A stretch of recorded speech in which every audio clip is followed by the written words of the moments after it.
Good day, everybody. I hope that you're well, and I also hope that you are having a good day so far.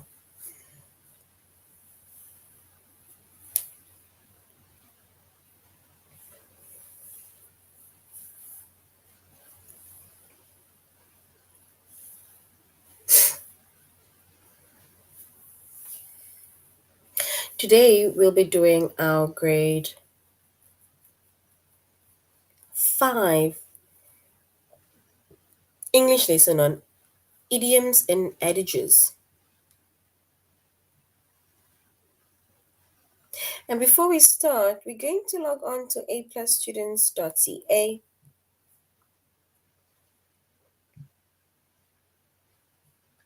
Once you've logged on to aplusstudents.ca with our username as well as our password,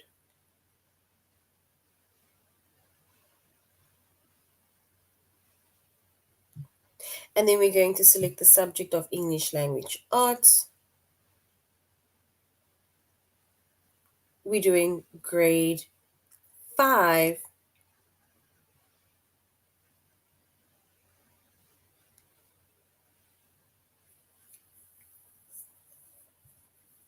And then we're going to scroll down up until we get to the chapter of idioms and adages.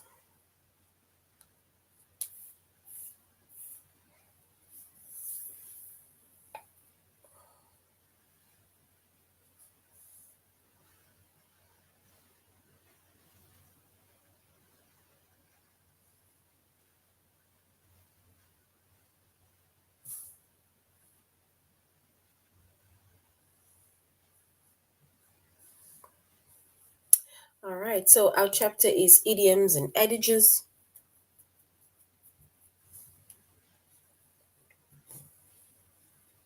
Our subject is English language arts.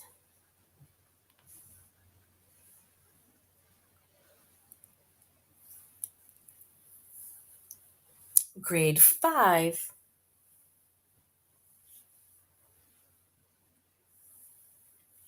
Good evening. It's good morning by me. It's 1 a.m. by me. And the lessons that we are going to be focusing on under the chapter of idioms and adages is to determine the meaning of idioms from context and to determine the meaning of idioms and adages. We're doing idioms and adages.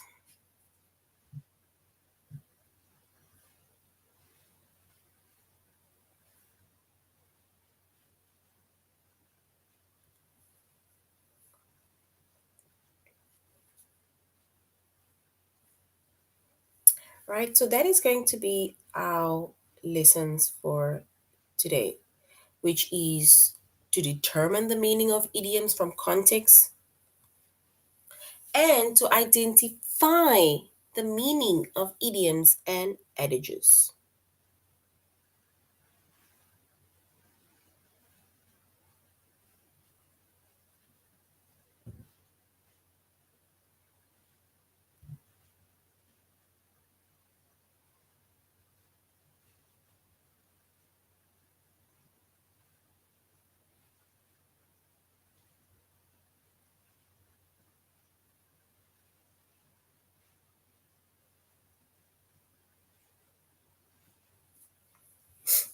All right.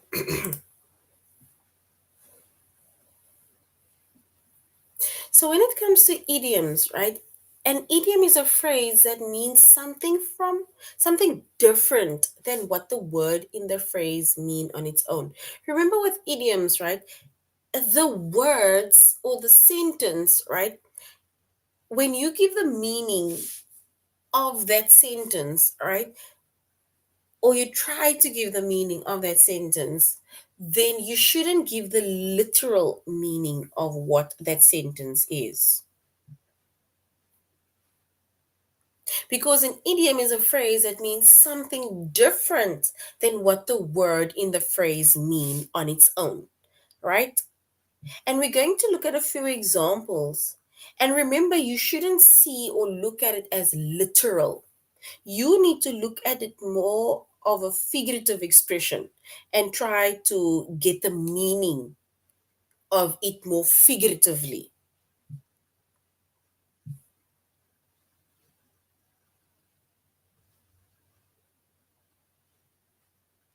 How did this how did they steal your clothes from the line?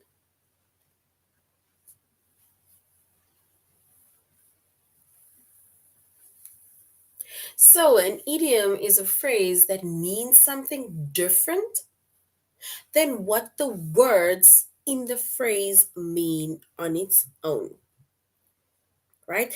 And remember, it's like I said, you shouldn't look at it more literal. Like, for example, if we look at this sentence, it says, under the weather, right? It doesn't mean that, okay, I'm going to stand outside, I'm standing under the weather, and the weather is cold, so I'm standing under the cold, or it is hot, so I'm under the sun. No, that's not what it means, right? So you are going to have to try and figure out what the meaning is of the phrase, specifically of the idiom and the phrase, right? So for example, under the weather, right? This is an idiom. And this phrase, it means something different than what the word actually mean on its own. Because if I tell you guys, look, yeah, I am a bit under the weather. Like last week, I was under the weather, right? That is why I was in here. And when I say that I am under the weather, and then it means that it's got nothing to do with the weather. It's nothing to do with the season that is changing. It's nothing to do with it's getting cold or it is cold or it is cloudy. No, under the weather means that someone isn't feeling well.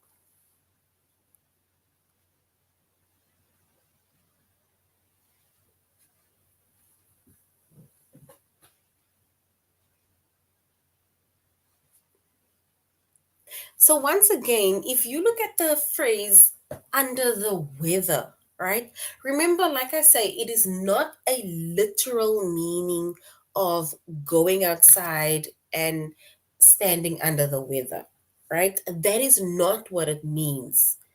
It means more figuratively because if I say that I'm a bit under the weather or I'm under the weather, then it means that someone isn't feeling well, right?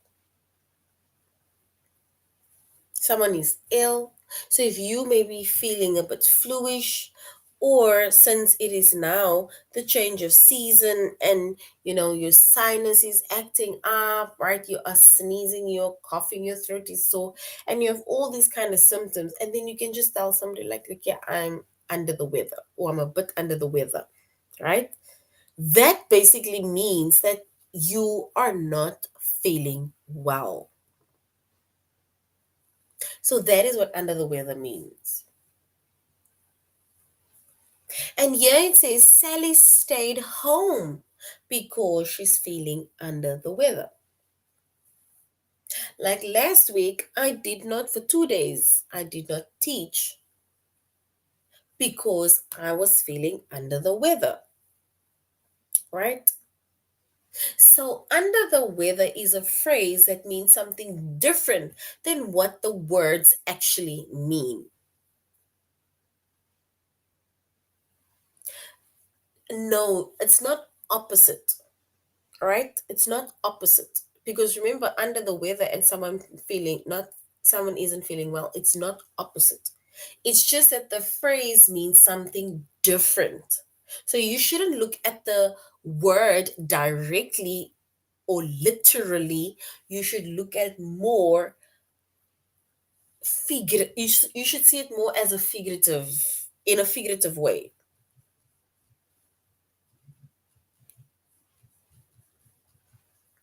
right? So, which means that when it comes to idioms, idioms cannot be found by you just looking at the words and saying under means this, weather means that. No, that is why I'm saying it is not just a literal meaning of what it means.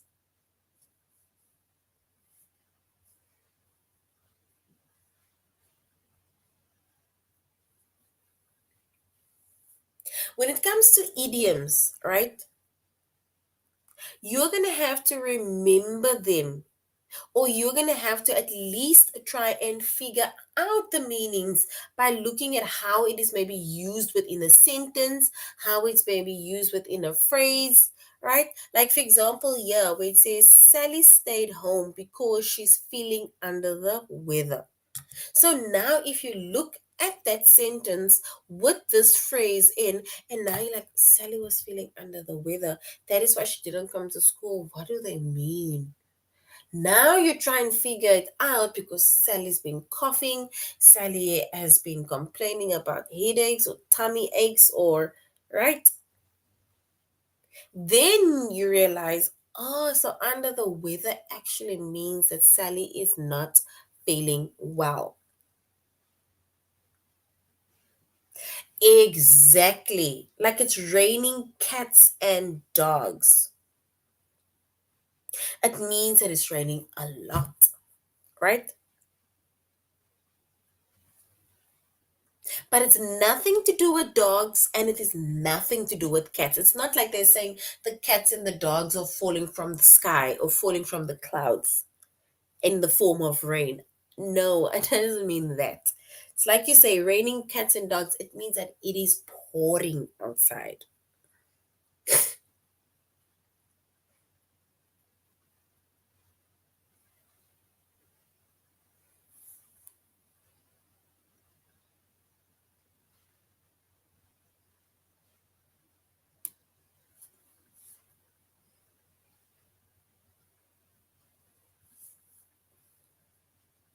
So remember, you're going to have to remember what the idioms are, which means that you're going to have to kind of at least try and study it.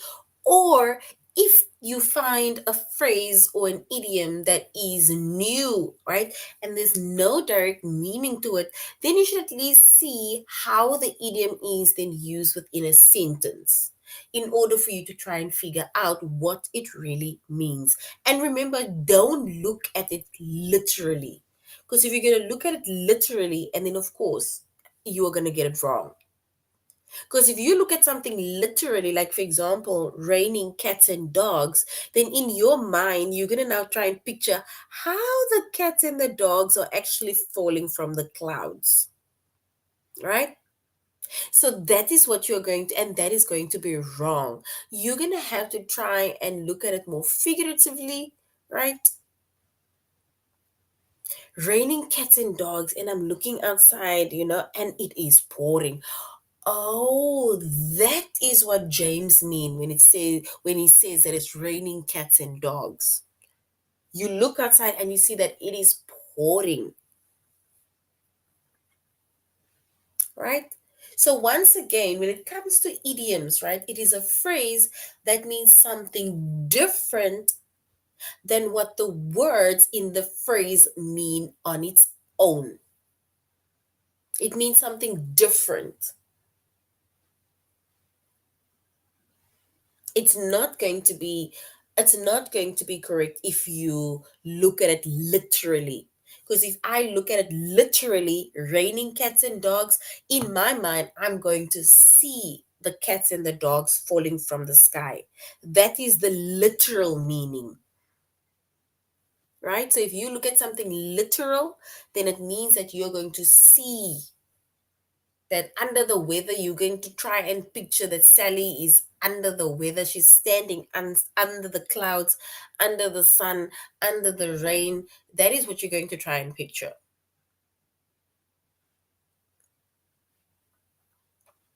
So you are going to have to, when it comes to idioms, you're going to have to find, you're going to have to try and find the meaning of it by looking at each of the words and trying to figure out what this really means. Because you cannot just look at the word and then say, okay, this is what it means literally. No, you're going to have to try and remember the idiom and figure out the specific meaning by looking at how this phrase is being used, how the idiom is being used within the sentence, right?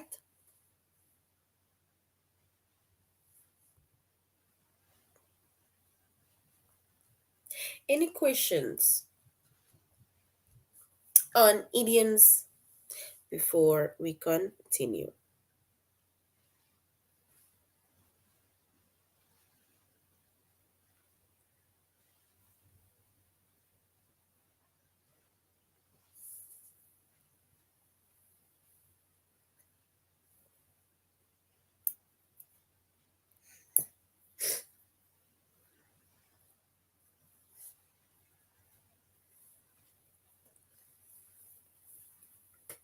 Any questions, or can I just continue?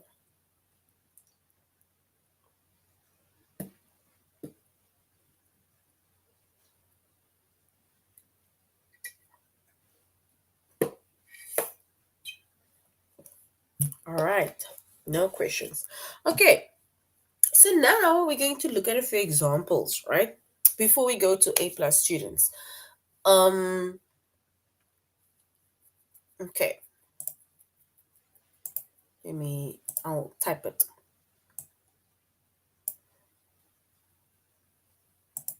All right. So if we look at, say, if you were to do an oral presentation, right? So you are doing an oral presentation and you are going to the front of the class with your poster and your cue cards. Now you are just standing there and your teacher says, oh, do you have butterflies in your stomach? But do you have butterflies in your stomach? What do you think butterflies in your stomach or butterflies in my stomach mean? I'm specifically trying to come up with a scenario in order to kind of give you an idea of what butterflies in your stomach might mean. Because remember, we said when it comes to idioms, you're going to have to try and remember or figure out the meaning of the idiom based on how it is either used in a context, right? So if we say, you have butterflies in your stomach, when you are standing in front of the class, you are not saying anything as yet. What do you think that means?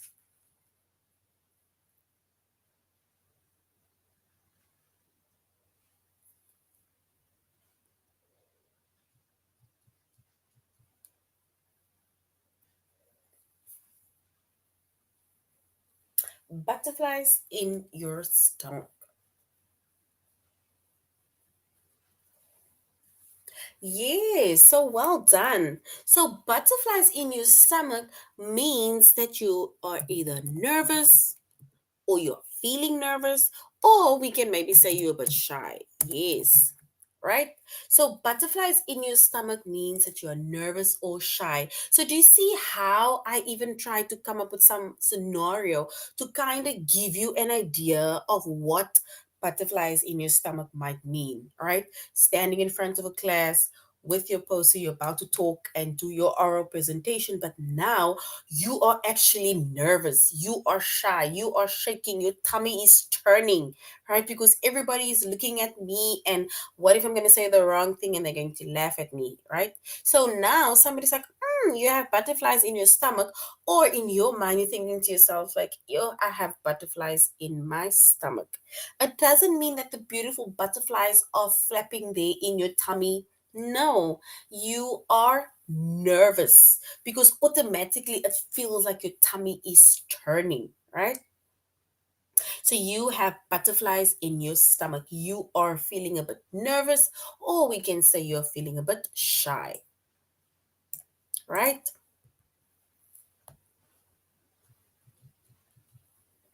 All right, so now we're going to look at another one, right? If I say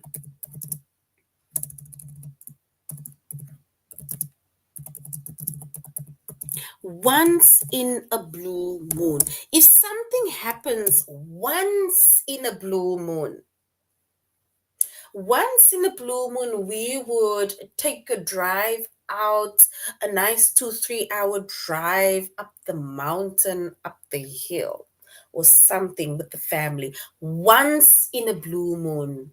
Doesn't happen all the time, but it happens like once in a blue moon. Doesn't mean that we need to wait and look for this blue moon at night. What do you think once in a blue moon means?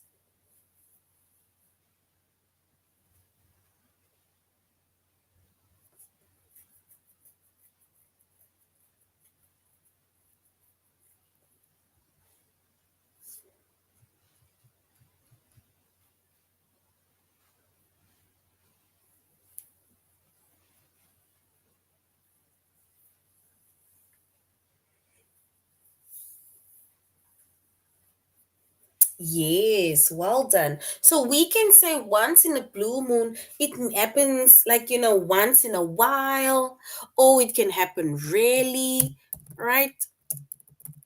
Or like you say, once in a while, but it means it does not happen often, right? So it doesn't happen often. So well done. And then, yes, break a leg.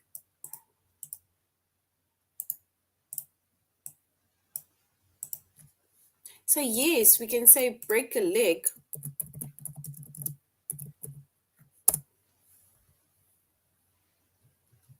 There, someone gave us one which means break a leg.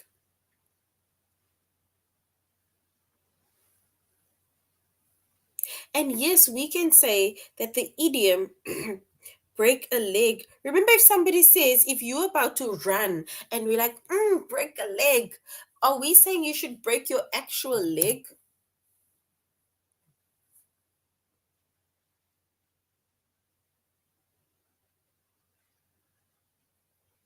So it does not literally mean break a leg, right? It's like you say, it means do your best, like good luck, go and win this race, go and do well. That is what break a leg means. It doesn't mean break your actual leg, right? So the direct, not direct, but the idiom actually of break a leg means like good luck. That is what it actually means. So it actually means good luck, right? Or like you say, it means do your best. It's like, you're giving the person a thumbs up, like good luck, do your best, like, go and get this. So that is what it means. Yes, it means good luck. But it doesn't mean go and break your actual leg when you are about to go and do a race.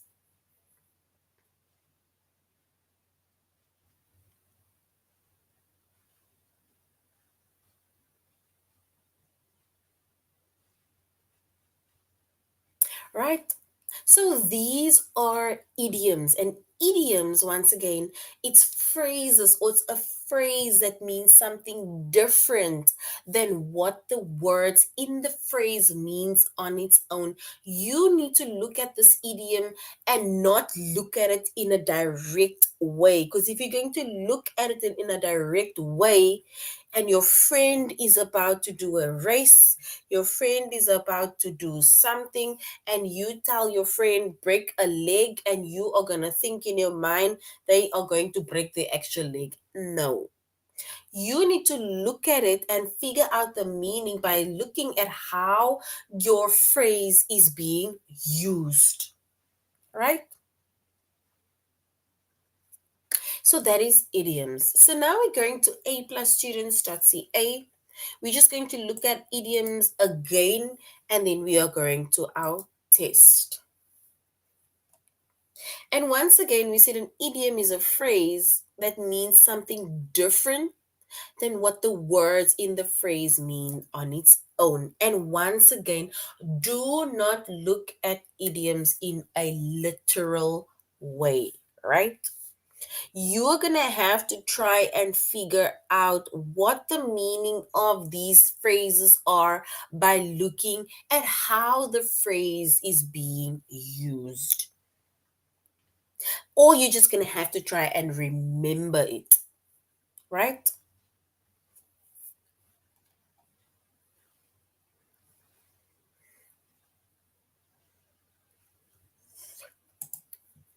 All right.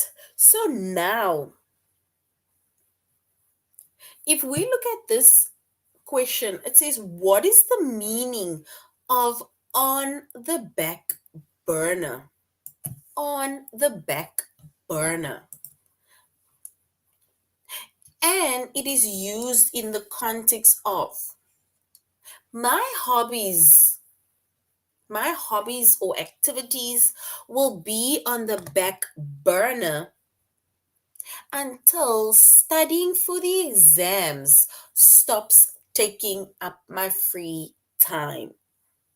So, back burner, it will be on the back burner. What does that mean? On the back burner.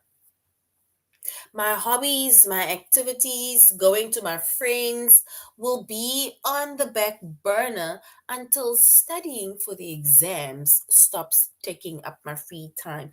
What does that mean on the back burner?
All right. And on the back burner, right?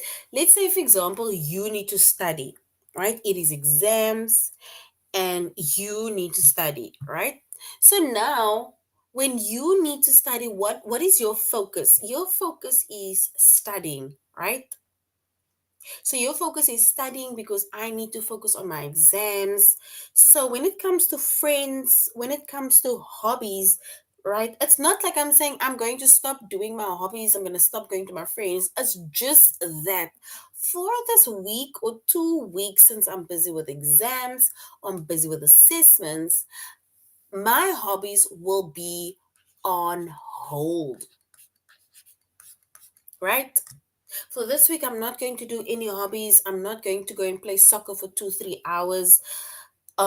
I am just going to focus on studying.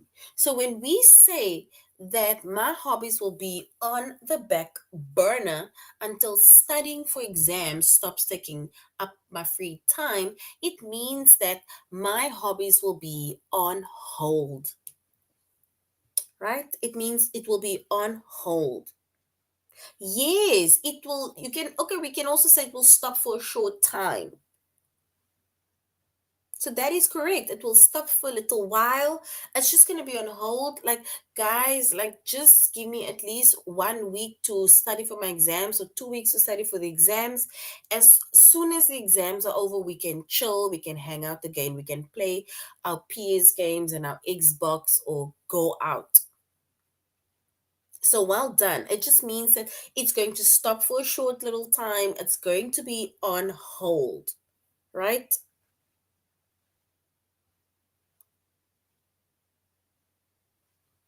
So well done. That is what I'm saying. Look at the context or the sentence in which the idiom is in, right? Then you will try and at least figure out what does it mean,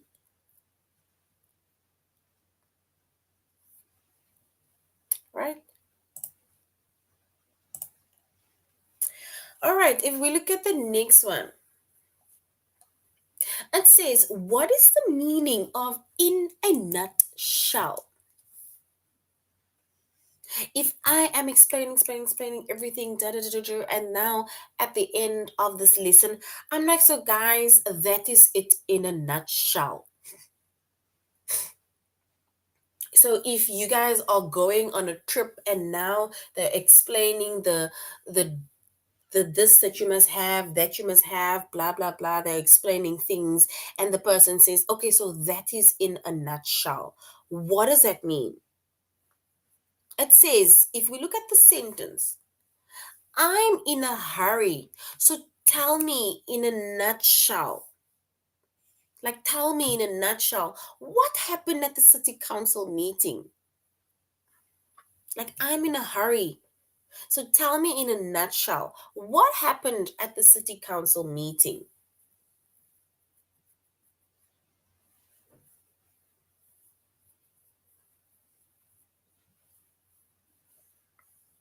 Do we say in a nutshell is in a few words, or do we say beginning again?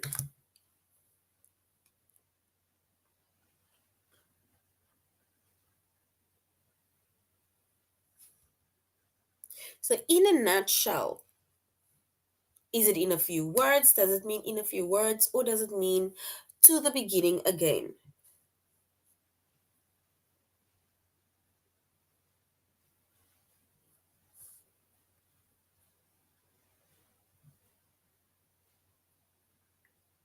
And if we were to try and figure out what the meaning is of in a nutshell, it means that that was not it in a few words. You are not telling someone something in a few words. That is in a nutshell.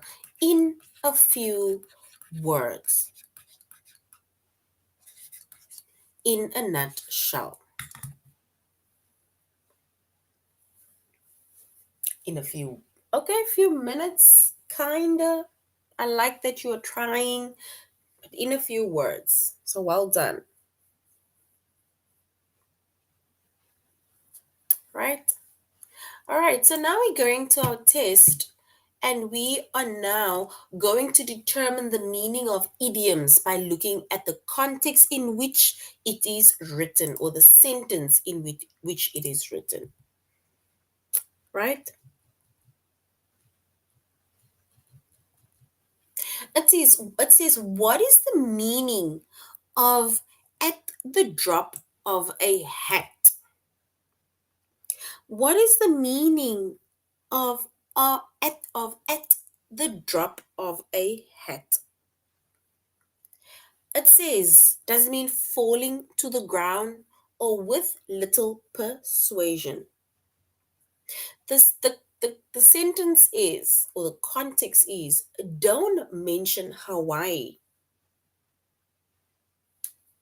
because Shauna will show her photographs of Waikiki Beach at the drop of a hat. Does it mean falling to the ground or with little persuading? Option one, falling to the ground, or option two, with little persuading.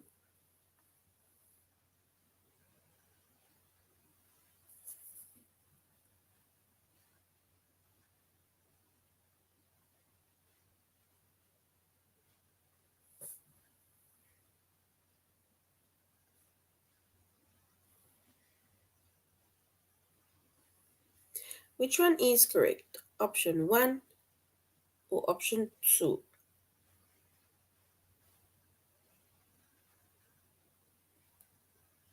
Falling to the ground or with little persuading?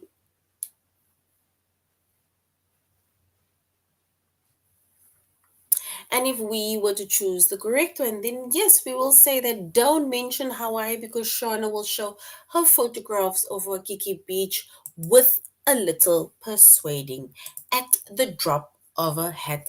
It doesn't mean that the hat is going to drop, right? Just with a little persuading. So option two, well done. That is correct. What is the meaning of draw the line? Do we draw the line with a pencil, with a Koki, with a pen? Draw the line. It says, I'll agree to go to the play, but I draw the line at going to the party afterwards.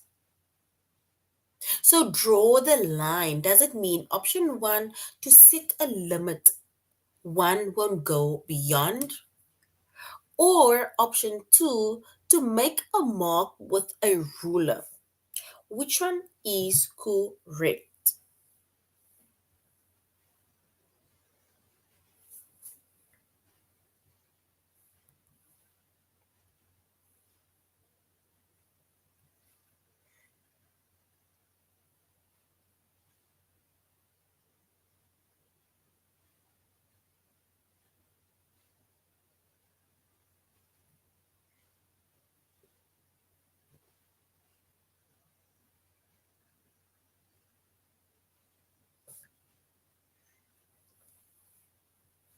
All right, and if we would choose the correct answer, right, the meaning of to draw the line, the meaning of to draw the line, it is to set a limit one will go beyond.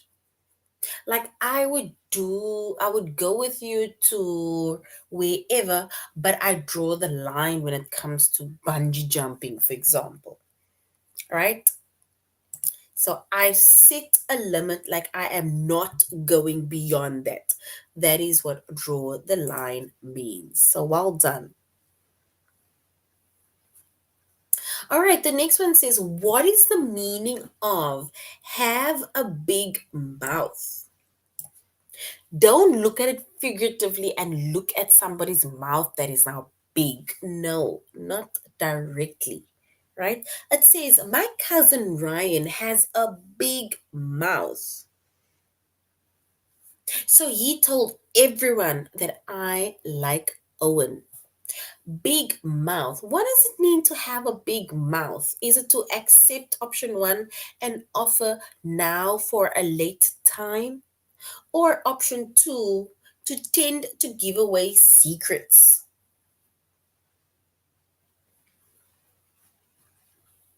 When somebody have a big mouth, you shouldn't be talking things with people with a big mouth. Is it option one, to accept an offer now for a later time? Or option two, to tend to give away secrets?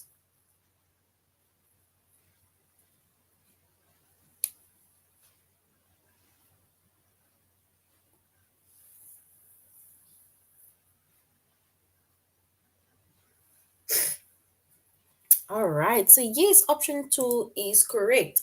If somebody has a big mouth, it doesn't mean that literally they have this big mouth that is there on their face. No, big mouth means that this person likes to spew and give away the secrets, right? So you should not be telling your secrets to that person with a big mouth. So well done. Option two is correct. All right, let's look at the last one. It says, what is the meaning of it costs an arm and a leg? It costs an arm and a leg. It says, I would love to go I would love to go on that tropical vacation, but it costs an arm and a leg. Does it mean that you are going to have to cut off your arm and cut off your leg and pay for the trip? Or does it mean it is very expensive, option one? Or does it mean option two, to ask for favors to make something happen? So, option one, to be very expensive. Option two, to ask for favors to make something happen.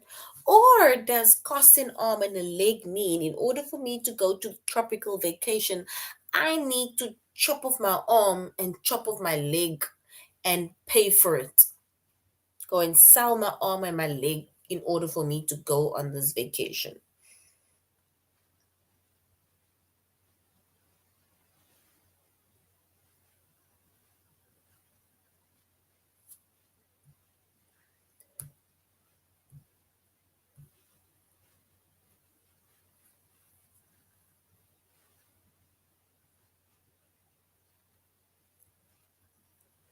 All right.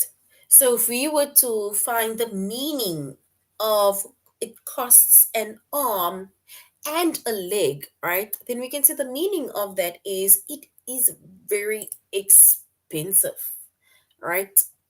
Imagine you need to cut off your arm and your leg just for a tropical vacation. So it is very expensive. All right.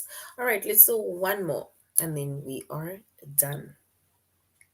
What is the meaning of a rat race? A rat race. Does it mean that the rats are racing up and down in the streets? A rat race. It says Mr. Stanley decided to leave the rat race by quitting the job he disliked. A rat race. Does it mean that it is a useless ongoing struggle? Or it is option two, something to think about seriously, a rat race.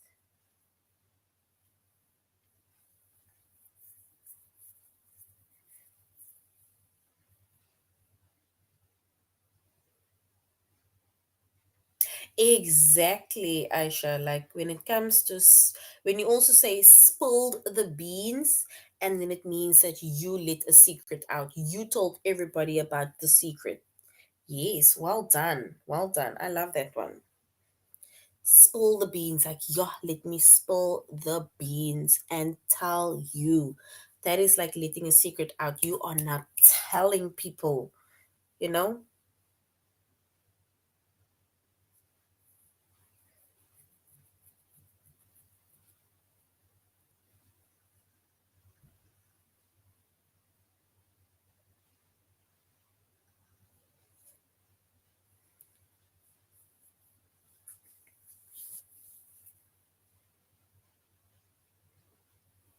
So, rat race, the last one, rat race, what does it mean? Does it mean it is a useless ongoing struggle or something to think about?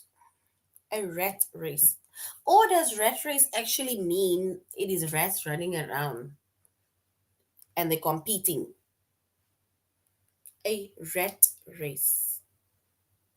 So a rat race, right? It means that it is useless and it's an ongoing struggle. Like I'm being disrespected at my job, I'm not being valued at my job. That is a rat race. So well done. Well done. All right, so this is now the end of our lesson on idioms and adages. We are going to, in our next lesson, continue with idioms and adages, right? So we just focus on determining the meaning of idioms from context. Set one. We only did that today. Right. So in our next lesson, we are going to continue. We said idioms are words with a meaning that is totally different to what the direct or actual meaning means. You need to either figure out the word by seeing how it is used within a context, but it is not a direct literal meaning of what it means or what that phrase means, right? All right. So guys, thank you very much for joining the class. This is now the end of our lesson. And I really hope that you guys have a way better understanding of what idioms mean, right? Remember, it is not a literal meaning. Don't look at it directly and literal, right? Just try and figure out the meaning of it, of the phrase, by looking at how or what the context it is said in, right? So you should have a good evening further. So till next time, goodbye.